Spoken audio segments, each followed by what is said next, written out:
You're listening to The A Show, episode 157, and you will call us the Tribal Chiefs.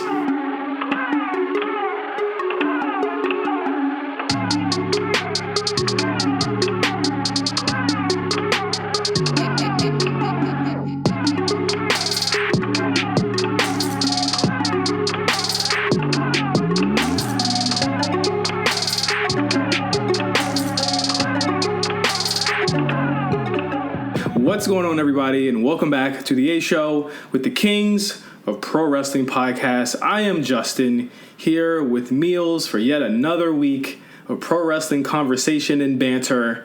Meelz, how are you doing as we wind down the month? We're in the middle of the month here, or actually at the end of the month of October. I have two random thoughts. Oh, no. My first thought is I had a great time live tweeting from the A Show account last night. So if you guys want to, as of this point, I mean, we haven't hit it yet, but I'm sure we're going to hit it pretty soon. We're almost close to 200 followers, which is like, 100 more than we were last week. So hopefully if the trend can keep going on over a weekly basis, we can, really gain some traction. But yes, please follow the account.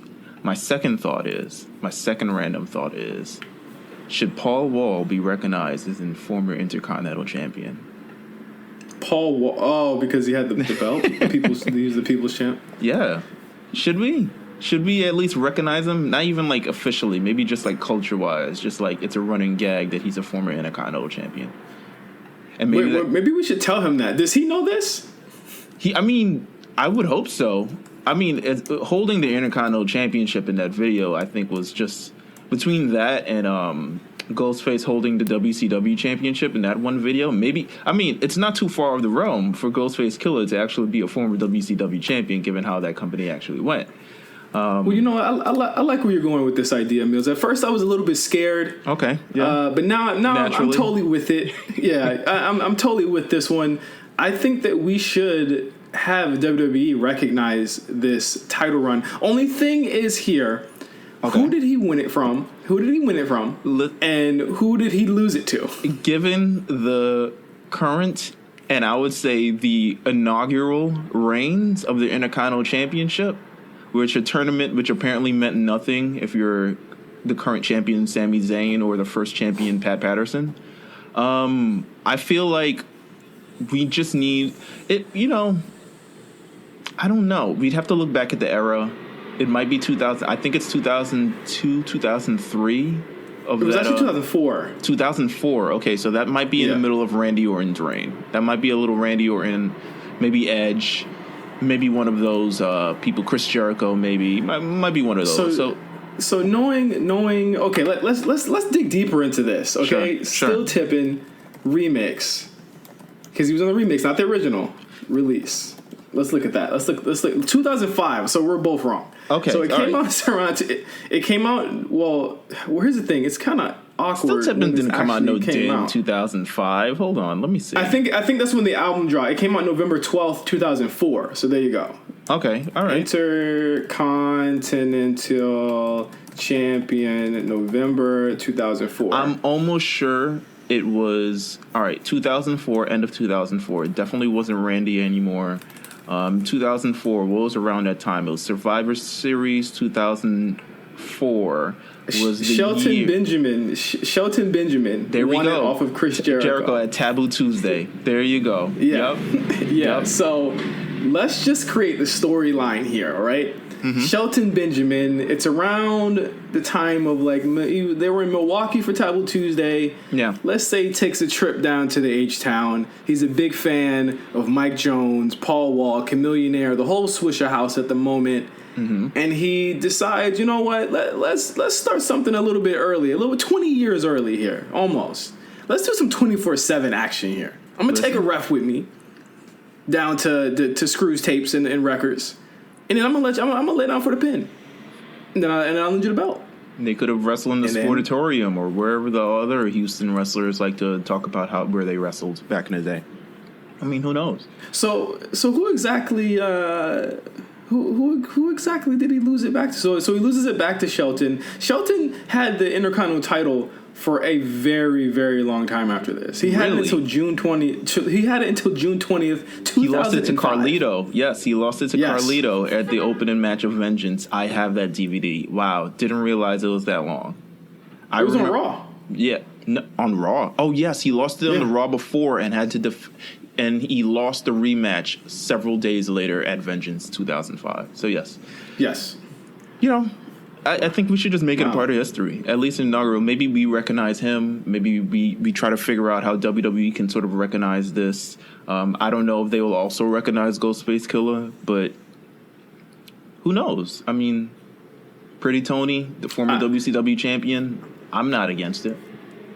I'm with it. Well, the thing about Ghostface is that the thing about Ghostface is that at the time he made that video, I believe WCW was defunct, so he could have just got that handed to him by anyone. Literally, anyone could have just handed that off to him. So I'm not exactly too sure that he actually won that one. Well, listen. All right, someone who's a loyal fan of this podcast, please do the background check for us. See if where does it line up? Does it line up with the new, World Championship?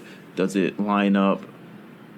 Let's see. Okay, listen. You Google Ghostface Killer WCW, the championship comes right up. By the way, it's obviously like a part of hip hop history. Even Raekwon got to wear it for a little bit. Listen, we're gonna figure this out. Maybe we'll figure it out on Twitter. Follow the A Show and RNC on Twitter. Follow the A Show and RNC Radio on all platforms, Spotify, iTunes, everything, and just listen to us. And maybe we'll get to the bottom of this in the upcoming weeks or so. I mean, we do have our 3-year anniversary show, which is next week.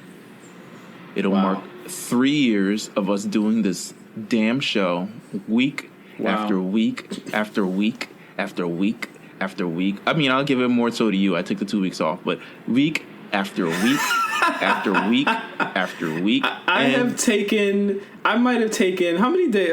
Can anyone call how many days? I missed one. I'm pretty sure I have less shows than you because I'll just take off. I'll just be like, listen, my brain is too thin right now. But you have legitimate reasons for taking off. You have like work stuff or like won't be able to make it in time or etc. Mostly work stuff, but.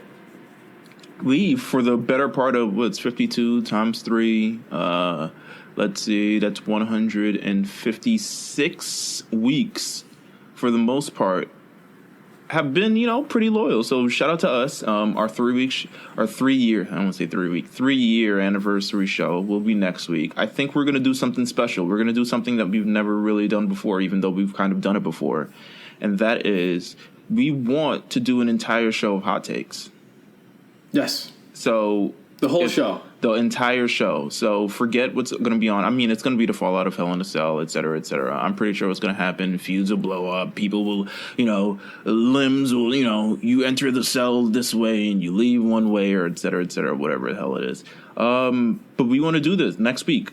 All hot takes. So we're going to put up the link. Every single hot take. Follow The Show RNC. And I might put on the RNC Radio Live page too. And I'll put on my page and you put on your page and everyone will put on their page. Please submit the hot takes and we will answer hopefully all of them, depending on the volume that we get, hopefully all of them throughout the course of our 3-year anniversary show. We should try to get some, we want to get some really cool, like special guest ones too. I'm gonna make a call and try and get some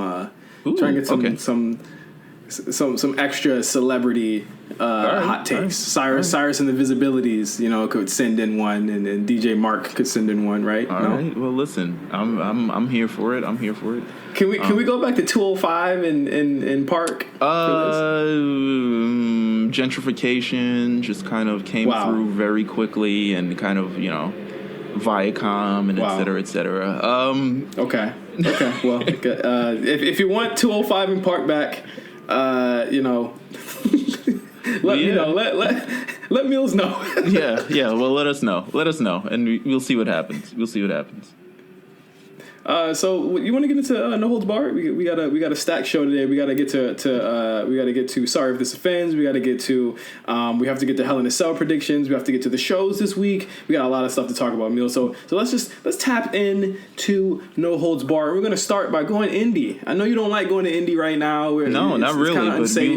But you know what? I applaud all of it. Just like the essential workers that are here, I applaud every wrestler going out there to entertain the fans. Albeit all types of devils that are around them, especially COVID-related devils. But you know what? I applaud everyone. Let's talk about it. So the gag is with last weekend's collective event from GCW. There were quite a few positive COVID-19 tests throughout all the shows over the weekend. Yeah, so you just did all of that thinking. And then you just didn't even know you were thinking a cesspool of COVID-related incidents. But no, didn't know that. No, not at all. So you had people like Joey Janela going on Twitter and saying, he made sure that everyone was negative before wrestling on the show. Kind of implying that. Did he? Did he get a rapid test from Amazon? Yeah, that's what I'm wondering. Like, how do you make sure that everyone is negative before you? All right, whatever. He says that, over 85% of the wrestlers that wrestled there got their test back and they're okay. The locker room was the size of It must have been a month before. The locker room was the size of a fucking football field and everyone was distanced. And let's just be clear, man. Not to say that these big companies are handling this any better way right now. Let's just the AEW and WWE specifically. Even recently, WWE has had multiple outbreaks. I think they're on their third or fourth at this point. Based off of just NXT people having parties. But if you think that the main companies are doing it bad, what do you think these indie companies are doing to protect people? It's probably Carcosa in there. There's probably no mask going on in there, bro. Listen, they can't protect you. Wrestling doesn't have, even at the highest league, you don't really have anything protecting you unless you're an actual employee of the company and not an independent contractor. So I can't imagine being an independent wrestler and being like, yeah, no, we're making sure everything is going well and smooth and everyone gets their COVID test and we're getting it quickly and done and all this other stuff like that. All right. How many positive COVID tests? There was mostly from what I was looking at, from what I did when I did my research. A lot of the fans that went were getting positive tests. A lot of the fans? Yeah. So that's why I'm thinking that some of this is kind of cap because these shows look like super spreader events. They were it just looked wild, bro. It looked really, really unsafe. And I can't say that I don't want to say Janela and then the guys who run GCW are lying, but just in general, I know people got to make their money. But at the end of the day, you have to go do you need it? Did you need the fans there? Was my point. You know what I'm saying? If that was something that was just to keep it safe, where the fans need it. Have you ever been to a quiet independent show? All you hear, it's just going to be a soundtrack of thigh slaps and grunting and it's going to sound screaming. It's going to sound like a broken bed. It's going to sound like broken bed springs whenever they land on something. Oh my God. I mean, yeah,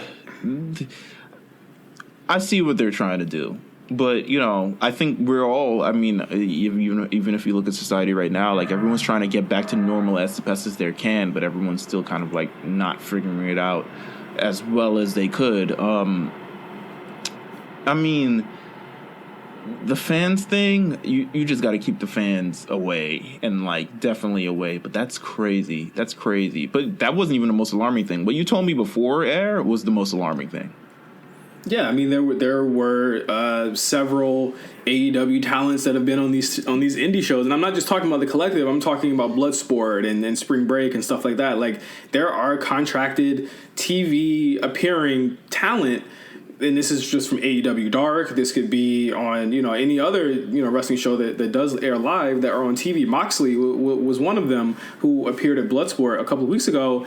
And, that's considerably worrying. And I know that he might not have tested positive. He did make it to AEW last week. Mm-hmm. But, in the larger scheme of things, if you know these outbreaks are happening, I know you want to seem like the cool dad, but you have to clamp down on this type of shit, man. It's just not cool.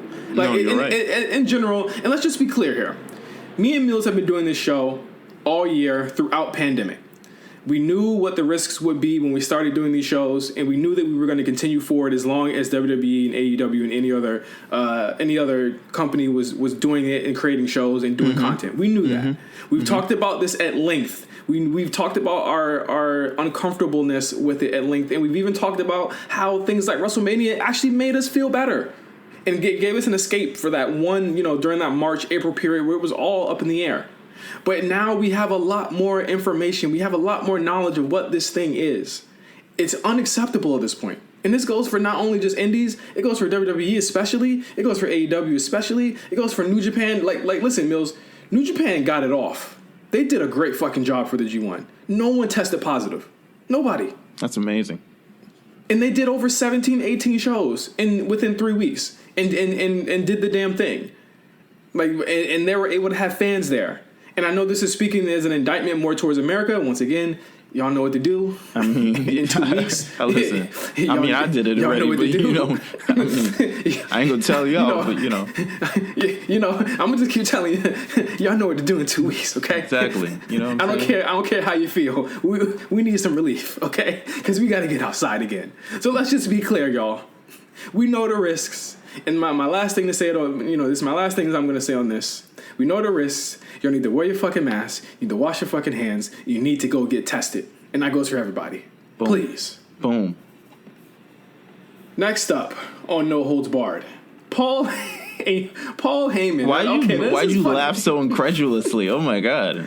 Because this is really funny, and I could just imagine. You can actually hear him, talk about this and explain this story. But he talks about on the recent Ariel Helwani podcast that he talks about why. You know what? We'll get into podcasts pretty soon. I have a word on podcasts, but we'll get on it pretty soon. Go ahead. Okay. Well, he mentions his removal from the executive director position of Raw. Do you want to hear this? I want to hear what you think about what he said about this and what like me and you, we black. We know bullshit. We know bullshit when we. I've heard what he said already, but please explain it to the people who may not have heard it already. So he says, and I quote, It is because I served at the pleasure of the chairman, Vince McMahon. And there came a day when I was no longer at the pleasure of the chairman, Vince McMahon. Mm-hmm. When I took the role of executive director, I made an agreement with Vince McMahon. I want this job as long as every morning Vince McMahon woke up and said, thank God, or whatever deity he subscribes to, Paul Heyman is looking after the store on Raw. And the day that Vince McMahon didn't wake up and feel that way, I didn't want the job anymore. I've been in a similar role when Vince was not happy with me, and it's a miserable existence, and I didn't want it. And apparently on that day and on that given time and given moment, Vince didn't wake up that morning thinking whatever deity he subscribes to that Paul Heyman was in charge of Raw. He says Vince McMahon 1, 2, 3, 4, 5 times. So here's the thing. And this is why immediately, when I saw the headline, I think it was sometime last week, we saw the headline and I just laughed. Because, listen, I've watched, of course, one is We Black. Two, I've watched enough interviews online, not even just from pro wrestlers, from entertainers in general, to know what a spin is. And I will say, honestly, the person who immediately comes to my mind who flags every time I hear about a spin is 50 Cent. 50 Cent can spin a question like no one's business. You ask him the question and he's giving you the answer that he wants to answer to, and this is exactly what this is. He does not explain why he was let go of the executive director position. He just explains that Vince McMahon was no longer happy, and that is why he is no longer. That's why he decided to step down. as executive director of Raw. And that is the way that we know the story is that he did not step down, but he was let go. My thing was, I see this as a parallel to this December to December 2005, 6. There's only fucking one. Why am I saying years? Where the night after he gave that very emotional speech of like, listen, I'm stepping down at blah, blah, blah, blah. And he goes on to explain that position essentially like it was a wreck. He was tired of doing all these other things. Vince McMahon wasn't happy with the result, and that was the result of... They didn't share the same things on the result, and that's why December to Dismember ended up the pay-per-view that it was. I see that as kind of like something that's probably, I wouldn't say haunted, but something that's definitely in the back of Paul Heyman's mind, especially when he accepted the position of executive director, knowing that ultimately it is not his company, ultimately it is not his vision, ultimately the visions may not align, and ultimately there may be some things that he does that Vince McMahon does not agree with. This is what I see this as a lot of things that happen backstage, which some we have heard about, some we may not have heard about, and him being addressed for that, but not actually addressing it in the statement. That's all. Yeah, I'm pretty sure that the complaints of Alan Jones might have made it all the way up the ladder. Good old Alan Jones. Yeah. I mean, it might. There's a lot of things that was going on. But if he made the decision, if he says that he made the decision, I will no longer, I will no longer sort of do this job if there's, no happiness or he doesn't feel happy with me, I will no longer do this job, then by all means, why not? If that makes him sleep at night and he's happy and everything like that, go ahead. He says all after the fact. He says, we left with a handshake. We left with a smile, a handshake, and a hug, and absolutely no harsh feelings. And actually better feelings about each other because of the way it ended, because it's ended miserably before. And proof positive of that is the quarter earnings call when asked about Paul Heyman. Vince McMahon didn't say, we need a new vision. We need someone else. He ran his course. He was great, but we had to go with this other person. Vince McMahon's only comment was, I thought Paul Heyman did a, whatever adjective he used, great job or fantastic job creatively. So it was time. My run in terms of serving, the pleasure of the chairman was up, and the opportunity presented itself for both me and Roman and the WWE, and we all jumped on it. So he's back as a talent. That quote is more telling than anything that he said there, and when he said what Vince's comments towards him was. I do believe him that it was a very cordial disbanding of the role. I do agree with that. I do think he was telling the truth. I just think the reasons we'll probably they're foggy, and I think that we know a little bit of it, but I think we only know half of it. Right. No, you're right. And I'm sure we'll hear about it. I'm sure. But I just don't think Paul's leaving anytime soon. I think that Vince still wants him around, and I think that there is a lot. Like here's the thing. I don't think Paul isn't just working with Roman. I think he's working with a lot of people on the roster, and he's always been kind of a consultant, even before he actually got an executive director role. It always felt like he was a consultant, and I don't want to say by like official title, but you even look back at some of the stuff that they put on the network and stuff like that. I forgot what documentary it was, where there's he enjoys working with the young talent. He just does. Yeah. He loves providing input. He loves that. So he is 100% like someone who provides their input. But I think that's where that's where it starts and that's where it ends currently.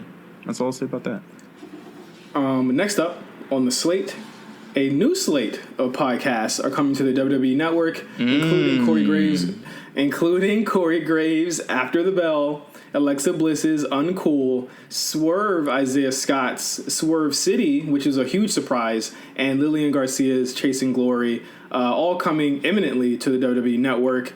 Meelz, do you remember about maybe 2 weeks ago, I said that WWE was more than likely doing a lot of these really fucked up moves because they're trying to create a whole slate of out of the ring content that would use their stars as content creators.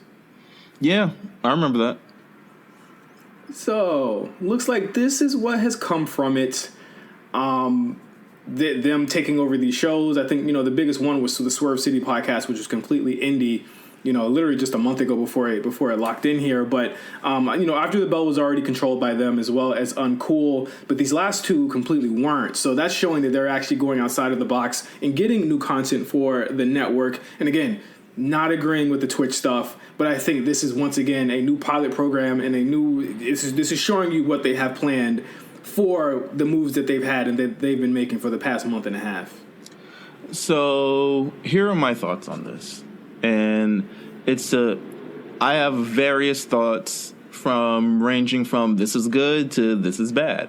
I'll start with the good part. The good part is shout out to all of these talents who are going to have an insurmountable amount of resources to be able to pull off the show that they want to pull off.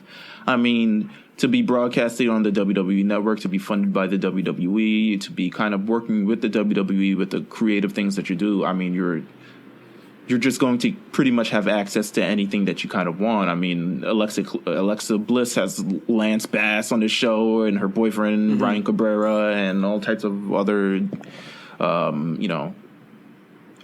letter list talent. But in terms of what's bad about it, I think you're kind of doing kind of what was going on with kind of the indies, where you're kind of like, and if you're WWE, you're like, yes, we're monopolizing this talent. Oh my God, we have so many ventures. Oh my God, we have so many mediums of just media and all this other stuff like that. But at the same time, it's like, this is why I kind of like appreciate our podcast, even though I feel like we're going to get to the point where the thing is like with WWE, if they have their own set of podcasts, they own the scoop and everything of that.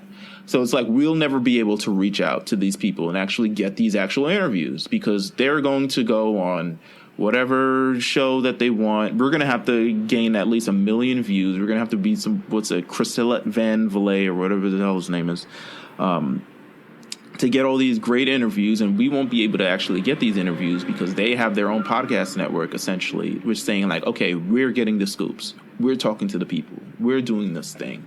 And it sucks for us.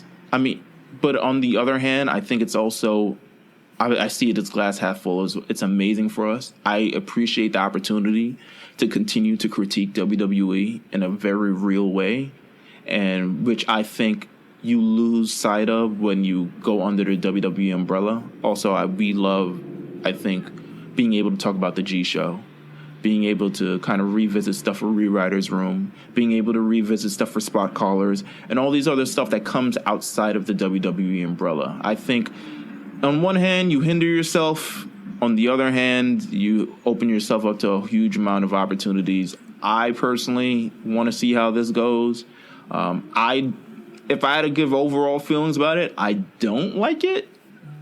But I don't listen to any of these shows. Yeah, so I mean, I don't listen to any of these shows either. But I don't like it from a creative standpoint. It's like you're stifling yourself creatively. You're opening yourself up to interviewing WWE guys, but you're really only interviewing WWE. You're not going to be able to interview Big Swole or anyone who's kind of rocking the indies or any other show on your show anymore. We don't know that yet, though. We don't know that yet. I'm pretty sure. I feel like there's no way you're going to... They can't...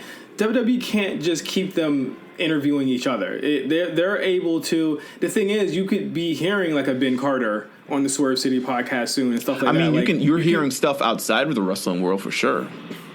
Yeah, for sure. And they're going to be able to... Because here's the thing. Let's just go a little bit deeper into this, too. Because I feel like we might be kind of tap dancing around something that, like, even... And let's just kind of big up ourselves as well within this. Mm-hmm. WWE has a deal with Endeavor. And this is really, like, bolsters that partnership they have with Endeavor. So they don't actually produce their own podcasts. They have producers that kind of mold the show and keep it going. But that partnership, that has its own employees. Mm-hmm. And I don't know if you remember this, but a year or some change ago when that was happening, you and I got hit up about WWE wanting more diverse podcasts for that network. I know you remember that. And at the time it was said, hey, y'all should just kind of clean it up and keep it like kind of mellow. And so for a while, I don't think people noticed. We had stopped cussing. We had started kind of like cleaning up our act a little bit. And from that, we already knew, me and you already know they've been looking for a Swerve City podcast on there or a Chasing Glory, something that's helmed by people of color. Mm-hmm. So the reason I think this is good is because they're still holding up to that bargain, but they're just doing it with their talent. Right. Which to me is probably the bigger except, picture there. They don't, I mean, I guess Sam Roberts counts as their talent. Yeah, Sam Roberts, and I don't know. Is he on the he's on the network, right? He's on the network. Yeah, he's going to be on the network. His show is going to be on the network. Well, that makes sense. He's on there all the time. But like that to me is a bigger. They don't have to push a me and you. We don't have to go to Orlando and do, kickoff shows and stuff like that. It's just not plausible. We wanted to still. I think me and you just decided at one point we just want to stay ourselves. Yeah. We just want to keep it. We want to keep it to what the A show was, and that was two friends, two homeboys, two brothers talking about wrestling. So my thing is like, if they're going to continue this road and it's going to be authentic to their characters, it's going to be authentic to their talent, they're going to be able to do what they want to do. Like you said, they have the resources to do that now. Right. I do think that it sucks that it won't be completely indie, so all that Patreon stuff goes out the window, all the cameo stuff goes out the window, all of the merch and things like that goes out of the window. Which is big in podcasting, let me tell you that. But if they are able to put that on WWE Shop, and that is another form, they're going to have to stick within the ecosystem. But it's still such a major chunk to me. I mean, I don't know the actual breakdown of it, so I don't want to comment too much on it. I don't know the actual breakdown, but it's such a major chunk to me. And maybe it's because I think in our society today, it's so pushed now of independence and all this other stuff and creating your own and doing everything on your own, et cetera, et cetera. So like, there's a benefit to going with the whole WWE thing, of course. I mean, there's so much access and so much an audience and all this other stuff that I'm pretty sure if one of those podcasts end up on the other side, which honestly, if I had to guess, we can revisit this conversation 5 years from now and see if all those podcasts are still on there. If they come out the other side, they're going to have a lot more fans and stuff like that, and they're going to have all these other stuff, and they'll be able to talk about it. I'm interested in kind of where this goes. As someone who's interested in podcasting and a lot of it, and ownership, and a lot of different things, and like you said, we wanted to keep our stuff original to us. And yes, we would, if someone came knocking at our door, I don't know what we would do, but I'm selling out. Oh, you're selling out, yeah. But if someone came knocking at our door, I don't know what we would do in that sort of instant. But I do know that I want to have sort of the creative freedom to continue to what I want to do, and I'm interested if they have that as well. We'll see. Let's tap into, because we're going long on No Holds Barred. Let's go ahead and go straight to sorry if this offends for the week. Let's get the sound effect here. If I can be serious for a minute, without being interrupted. So sorry if this offends for the week. I want to talk about something that has been, well, I want to say it hasn't been as prevalent of an issue as it's been this year. So we've all been talking about some of the social issues and some of the really just nasty, gnarly stuff that came out of the Speaking Out thing this year, as well as certain things that we've just seen throughout the year from a lot of different talent on a lot of different shows. You talk about the Matt Riddles, the Velveteen Dreams, the Sammy Guevara's, and things of that nature. At what point do we watch these people and decide, hey, that was a good match? And are we allowed to say that? So I say that because Matt Riddle and AJ Styles had a match on Monday night, and it became tough for me to even tweet about the match, even if I thought there were certain things that worked well, even if I wanted to talk about, well, maybe I'd see the storyline going this way. Because essentially I'm seeing Matt Riddle go through a losing streak storyline right now. And that's going to be, they're going to build him that way. But you can't really say that because opinions vary so widely. You see what happens when a Velveteen Dream or a Matt Riddle show up on TV. You see what happens when someone else like a Lars Sullivan show up on TV. How can we, as people on this podcast or people within this network, like for the G1 on the G show, me and Cyrus had to review Will Ospreay matches, and sometimes I had to say these matches were great. But how do I properly criticize this when there's such a heavy thing, weighing over these performers' heads?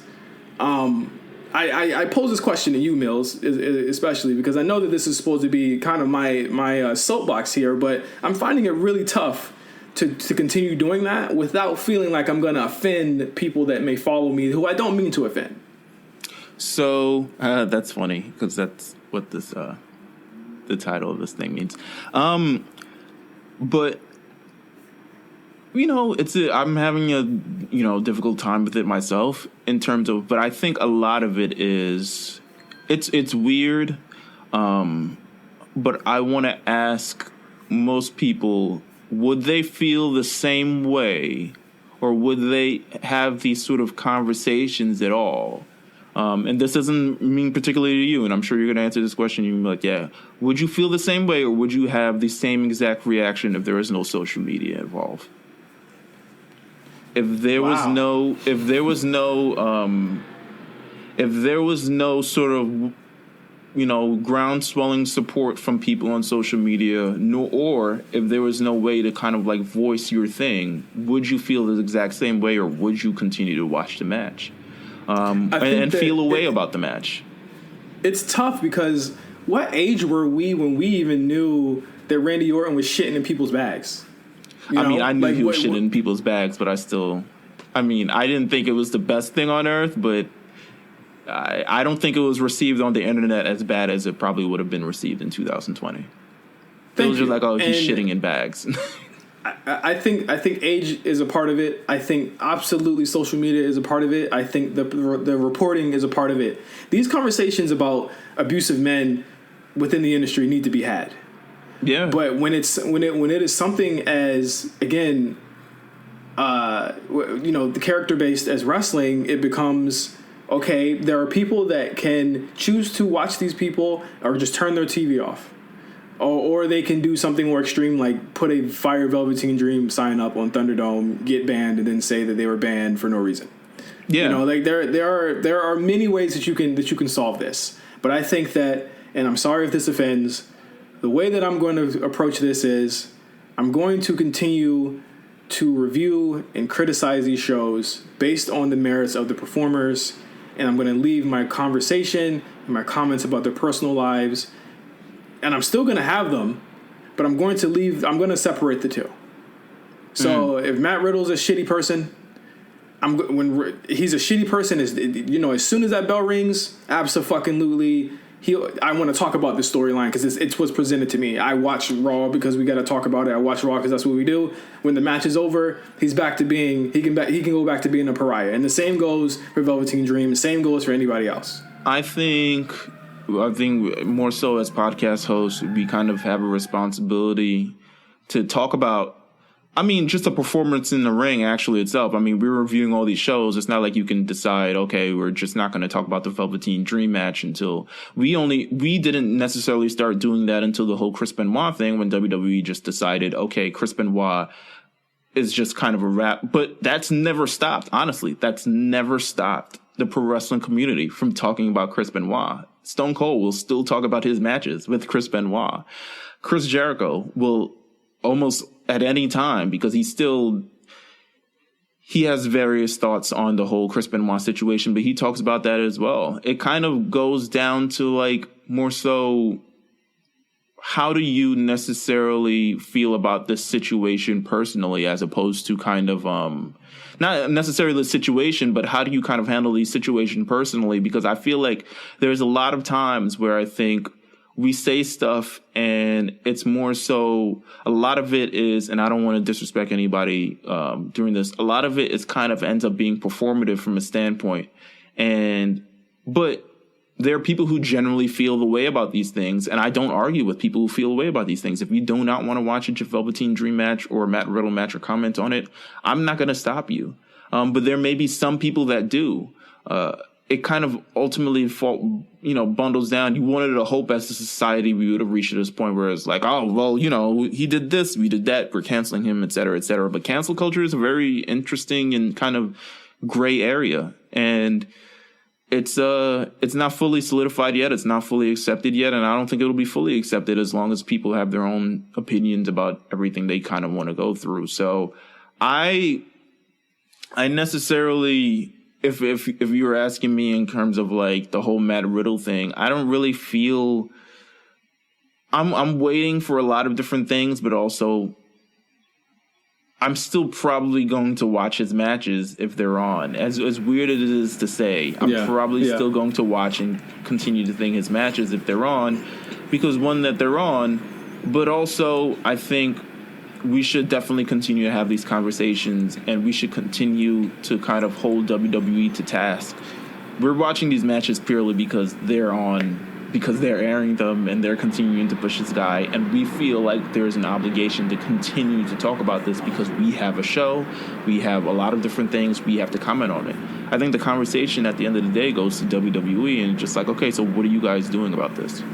Like, ultimately, what do you guys say this, that, and the third? Should it be a situation where people are suspended until something actually comes out? Should it be? I mean, who knows? I think this is a conversation that it needs to be had with more of the wrestling companies themselves, because I think, like I said last week, they need to come down with a standard and kind of determine how they're going to do all these other things. Yes. So we're sorry if this offends, but we're gonna continue to move forward as far as criticizing these matches on a match-to-match basis. When we return to the A Show, we'll be talking about Hell in a Cell 2020 and the new post-draft episodes of Raw and Smackdown. Stay tuned. Thing or two. Now, I was sitting up there thinking as I was watching backstage, man, I would be a hell of an addition to the Hurt Business. Would you? I mean, think about it. I dressed the part. I looked the part.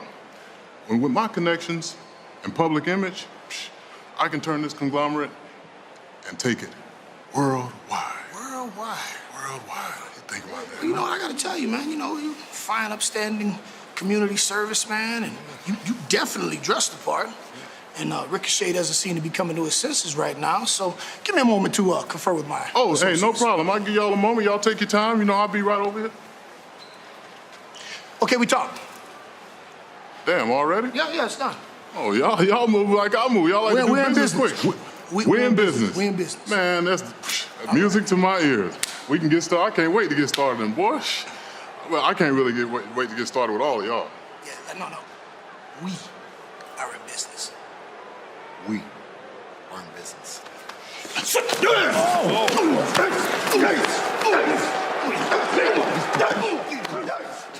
All right, we are back on the A Show. Of course, there's a pay-per-view on Sunday, so that means that we have to talk about it. I think it's actually a good thing that I think there's actually a good thing that there's only 4 matches announced so far, because it allows us to have a little bit of time to squeeze in Raw and SmackDown, because they were actually shows where things happened, whether you like them or not. yeah, I would say so. I think for the for essentially the, I guess, time purposes, maybe we should just kind of ram everything. We're not going to go full Raw, full SmackDown, full thing, but I think we should just ram the best parts of both shows together, or the most notable parts. I'll start with SmackDown. That cool? Yeah, let's do it. All right, so SmackDown post-draft show. Of course, the heavily touted season premiere. I really enjoyed this show. I thought it was really fun. A lot of really cool moments came out of this show on Friday. Of course, the thing that everyone is talking about is not the New Day hashtag that we had on A Show RNC. Thank you to everyone that supported and gave us your favorite matches and moments. It was the actual New Day farewell that happened on the show. Meelz, how do you feel about this farewell to the New Day? I'm glad they didn't do what people wanted them to do, was essentially Big E, I guess, throwing Kofi Kingston over his shoulder and like breaking him in half or some stupid shit like that. It played up. You know what was interesting, and what was in the post-match interview that I found interesting? This is their first time, all 3 of them tagging together in like a year. You know what I'm saying? Like, it was so wild to actually think about that, because I just remember them just always kind of being, existent on shows, but they've had various injuries, various people out. These things have kind of started to change, and it'll change in the wrestling business, and I think it should change overall. I love the moment. I love the match. I love everything about it. I love that we're celebrating these things while we can, and I hope the best for everybody involved. It still looks weird seeing two members of New Day still doing the New Day gimmick on Monday Night Raw, but they're going to try to get the best out of it that they can, and I think Big E's going to do the best that he can. What did you think about it? I thought it was good, and I think I said this on Twitter, that it is really shocking, right, that there was a respect paid to not just a group that wasn't breaking up, but a African-American led stable that didn't end in ignorance, it didn't end in a turn, it didn't end in anything like that. They gave them the respect that they deserved. Mm-hmm. They gave them the time that they deserved. I can't think of many other people that could have gotten an uninterrupted promo, an uninterrupted entrance, in a match that they won, and another uninterrupted moment as well. Yeah, I thought it was a spectacular. This was 30 minutes. This was through the span of 30 minutes on the show. Yeah, on a 2-hour show. Yeah, I've never seen, we've never seen anything like this, and I say that's why representation is so important, and that's why people we take it for granted. Through all of the crazy stuff that happens and all of the back and forth and the arguing. This is a moment that we can all say we needed to see. Yeah. Within this company, within this industry, is what happened on Friday. Now, we know they're going to get back together one day. We know that that's going to happen. But the fact that remains that they're trying something new here and something that they've probably never done before. Remember the Dudleys broke up? Yeah. That broke my heart. That was the stupidest thing I'd ever seen when I was a kid. Like, they literally broke the Dudleys up. And there was no respect. They broke them up, Meelz, and then they didn't even have a moment. They were just gone. I felt more so way about the Hardys. The Dudleys, I think, are kind of. I was like, oh, we could do something new with them. Like, the Dudleys are going to be the the Hardys were more like. Matt was like, why are you looking at Lita, bro? Like, oh, now Lita, you're against me? Like, they essentially broke up brothers for no particular reason and then put them back together at Royal Rumble 2002, which I thought was an amazing moment. But for a woman. Over a woman. That was like, Jeff's like, that's my boy's sister. That's my brother's sister. I don't know what type of Jerry Springer shit they were thinking. But no, I agree with you. They were 100% given the respect. Everything of the rather. I thought it was amazing. Yeah, I thought the entire SmackDown was amazing, to be honest with you. I think it showed the wealth of performers that they had and the kind of matchups that you're going to get. And I think I don't know if it's a 2-hour thing. I think the 2-hour thing is a hindrance and also a help. But everything just kind of felt important on this show. And it was, to me, there was also just a great representation of SmackDown. Yeah, I'm digging the well, here's the thing about SmackDown. And they got everyone on the show, too. They managed to get, even in the little beginning opening segment part where they had the little, like, tear apart brawl thing, they managed to get everyone on the show. Yeah, but there was, like, very little new on the show. Like, very little new people actually wrestled on the show. Yeah, but... Like, the newest people you had there, I think they're yeah, like, Lars and the Prophets got some time on the show. Yeah. So they kind of did some smoke and mirrors here this week with SmackDown's with their roster. But it was good. I think you had Seth Rollins stand across the ring from Daniel Bryan, and Daniel Bryan has been on SmackDown for how long? He hasn't actually. I don't think Daniel Bryan has truly wrestled as a member of the Raw roster in God knows how long. And Seth Rollins, this is his first time ever on SmackDown as part of the SmackDown roster, and just that moment and intertwining that whole storyline, I thought the whole Bayley and Sasha, I thought that promo and that segment gave the match the gravity that it is needed for the last probably 5 weeks, because to me they've just been. It's like, oh, you knew you was gonna turn on me. Oh, I just turned on you before you turned on me. But it gave an actual emotional weight to this actual match. And Bayley refusing to sign the contract, I thought was amazing because she's going through some inner shit herself, maybe. It's all mixing and intertwining in there, but I thought that was tremendous as well. Gosh, I don't even the closing segment. I mean, Roman Reigns. We got to get to that. Roman Reigns being up Braun is. I'm here for it. I'm front row every time. Even though it was a back and forth match, it was back and forth. I thought it was going to be more Roman heavy. It was whatever. I think it was on the lesser end of their matches. It started very early, and I was like, wow. It's like 9:42. I expected this match to go off like 7 minutes before the show was gonna go off. That's what I expected, but no, they got time. Yeah, I mean, more so, it was for the Jey Uso Roman Reigns segment at the end, which I thought really hit home. Again, like I'm still a little uneasy about this feud continuing.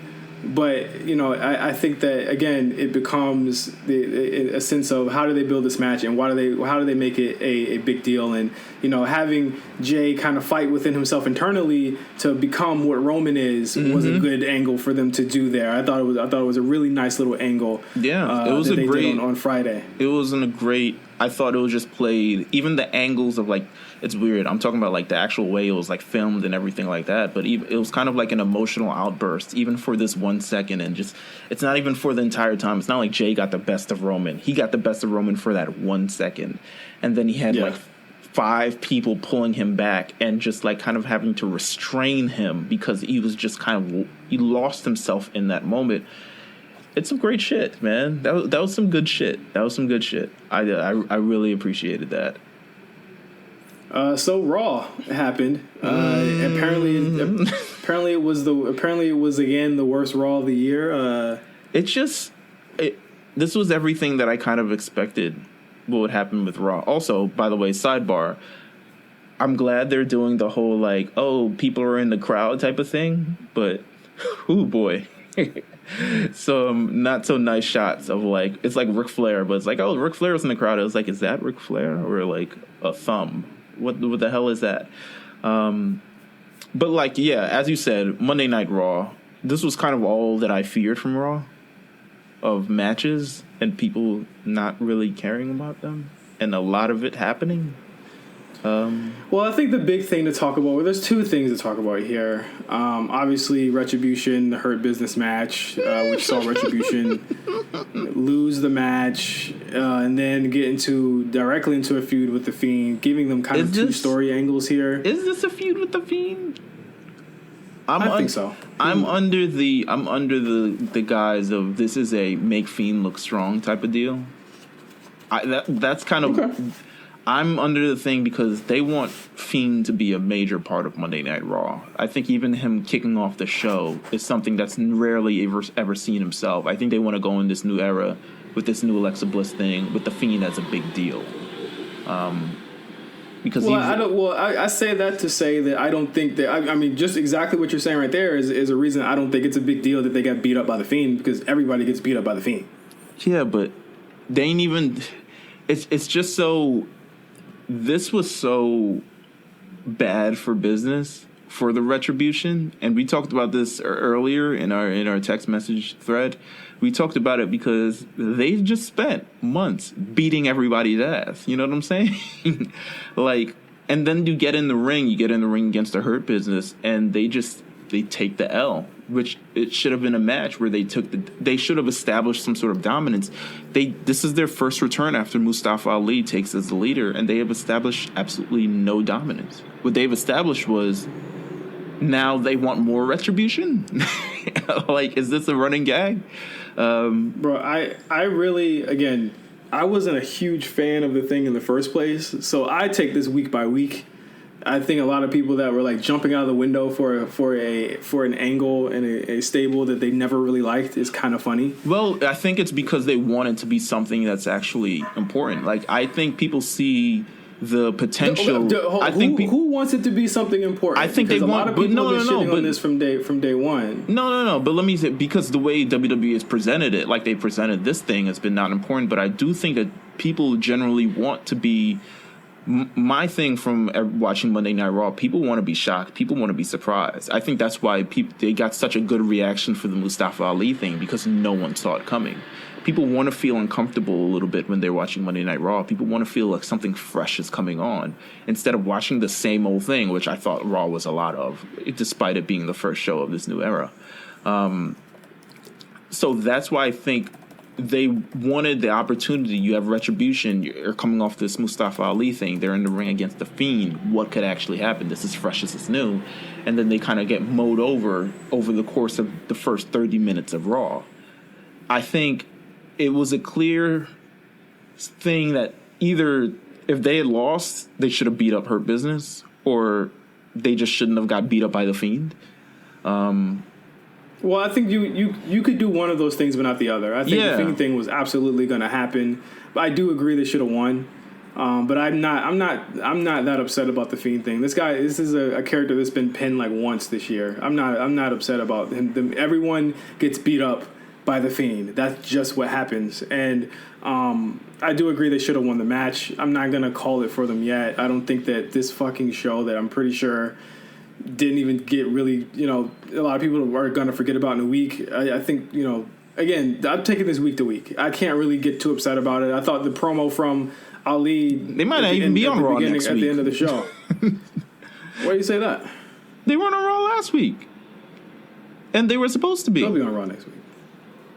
That was COVID. It was a COVID thing. Nah, it could have been a COVID thing. I think they ran out of time and didn't have time for this thing. Oh, yeah. They didn't because they were doing the whole draft thing. But who knows? Who knows? Any other high points from Raw? You said you had two things. There was two things.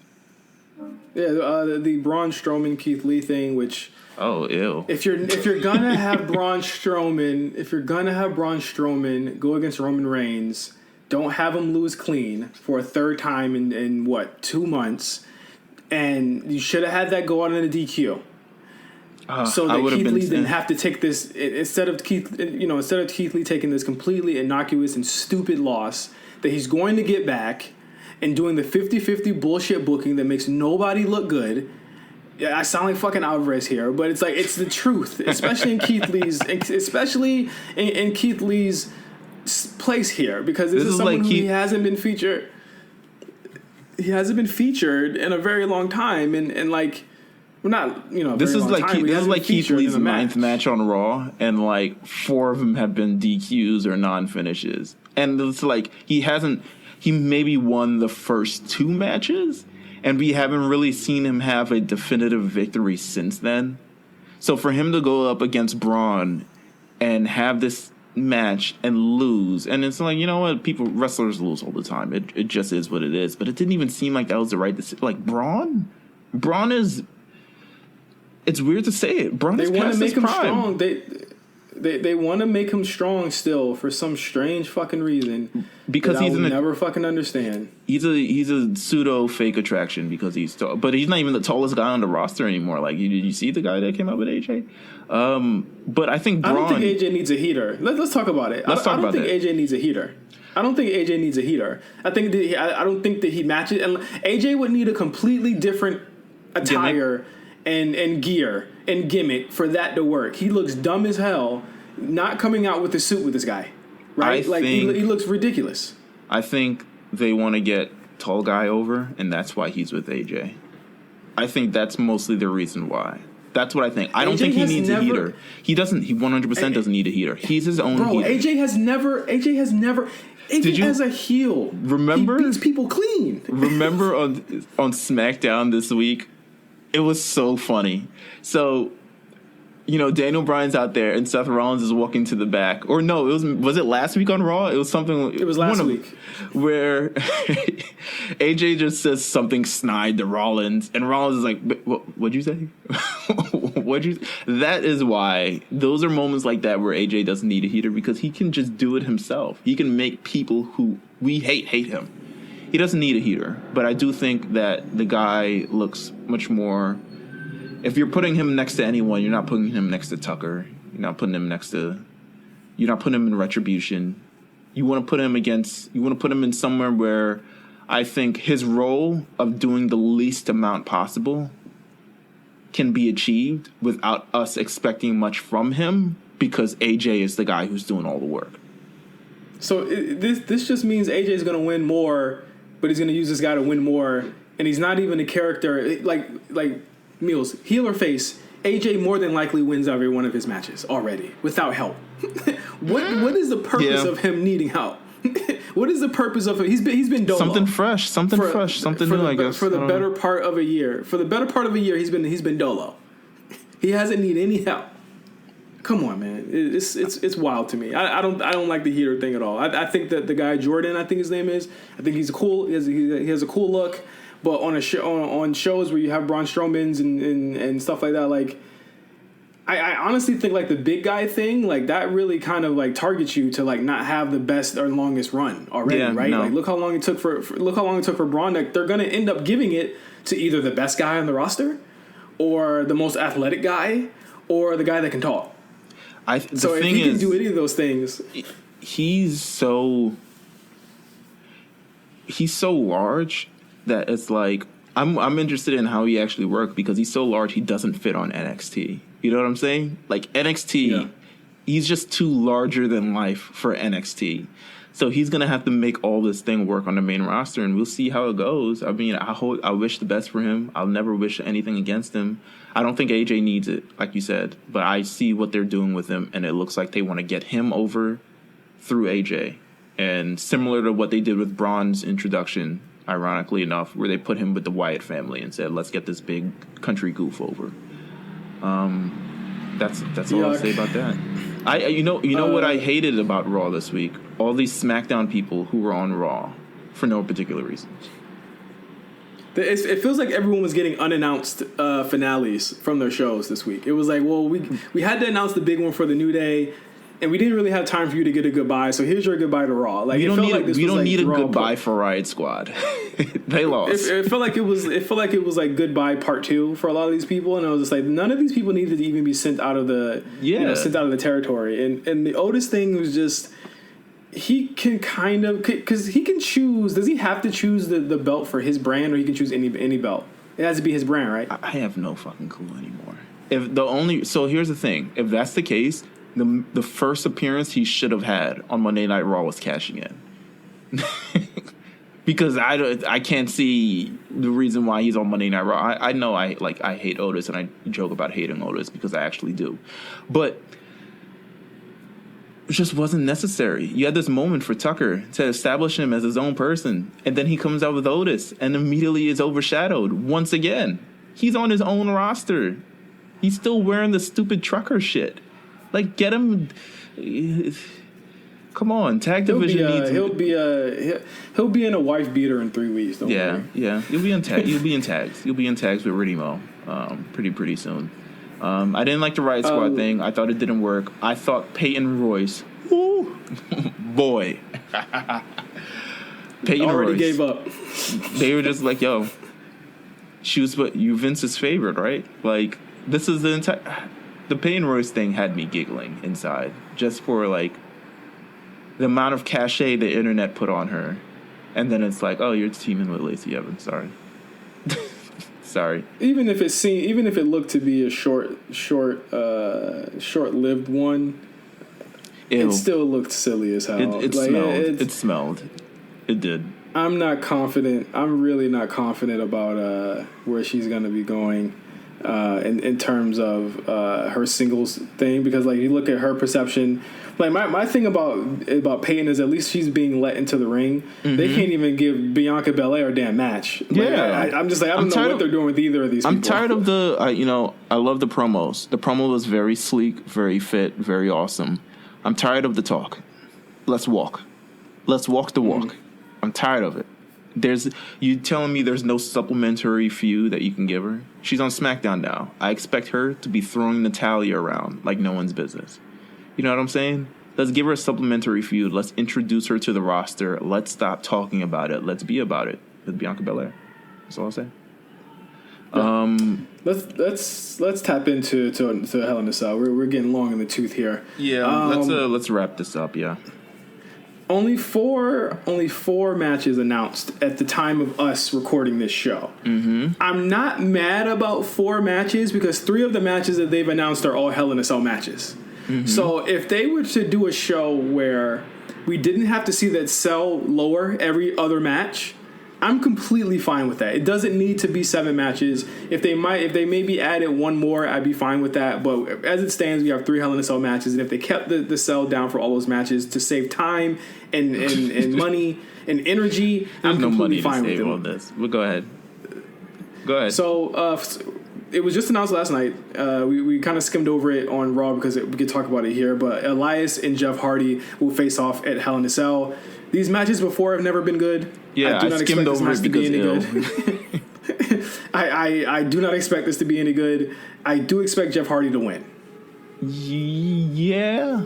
I don't even think Elias has a finisher. Yeah, he has the sail away, the drift away, or something like that. It's like a neck breaker. Yeah. Ew, what a very 2006 ass finisher. Yeah, I expect Jeff Hardy to win. I put us on the kickoff. I don't know. I mean, it looks like it's on the main show. Yeah, it looks like it's on. I mean, there's only 4 matches. It better be on the damn main show. Something better be on the damn main show. Yeah. I mean, let's get to the next up. Yeah, Hell in a Cells. SmackDown Women's Title, Hell in a Cell. Very telling that Asuka has no match on this show, but hey, give her a damn break. She was working all year.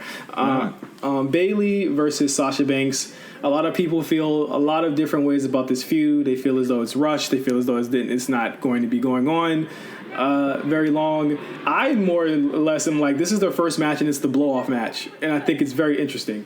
But ultimately, I think this match, I mean, it's going to be good. I mean, you don't have that to worry about. It's going to be great. I think it's going to be. I pray for Sasha Banks' whole disposition in a Hell in a Cell match, because it seems like those match hurt very well, especially her. So we'll see. I don't know if it's a rib that she's in the Hell in a Cell match 3 years in a row and has to. Every time every single time she takes like a week off or like 30 days off or something that. So like, throw her in the cell. Make her earn her keep. I don't know. Yeah. I think it's going to be a spectacular match. I think Bayley and Sasha have been waiting to have a match like this. Again, like I said, I'm just interested the fact that this is like the blow off match first.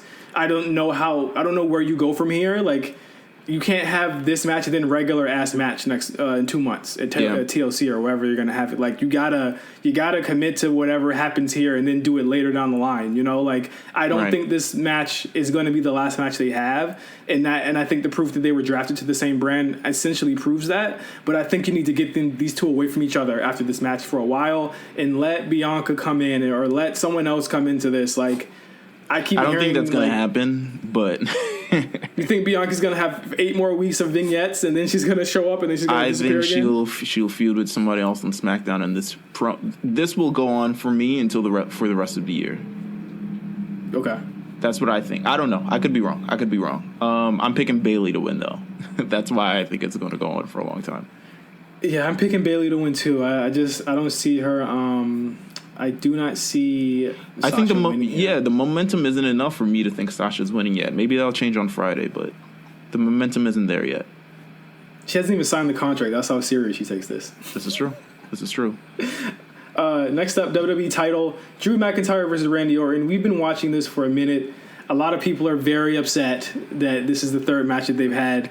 They would have hated Batista Triple H back in the day, okay? Oh, yeah, for sure. I think the 2 matches they've had prior to this have been really compelling. I think this is just the escalation of that. They have really great chemistry together. I thought the ambulance match was. Yeah. No, I want to say I think they ran out of things to do on Monday Night Raw, which is why they've been doing the exact same thing for like, they're obviously waiting for this match, but they ran out of like interesting things to do leading up to it. So that's why we've kind of got the same thing on Raw 3 times in a row. But they're good. I mean, the matches are good. Yeah, they're not bad at all. They're actually really great. I'm a big fan of these two together. A lot, and the thing is, it's funny that Drew got more out of Randy than literally anyone has been able to in the past couple years. So I have really high hopes for this.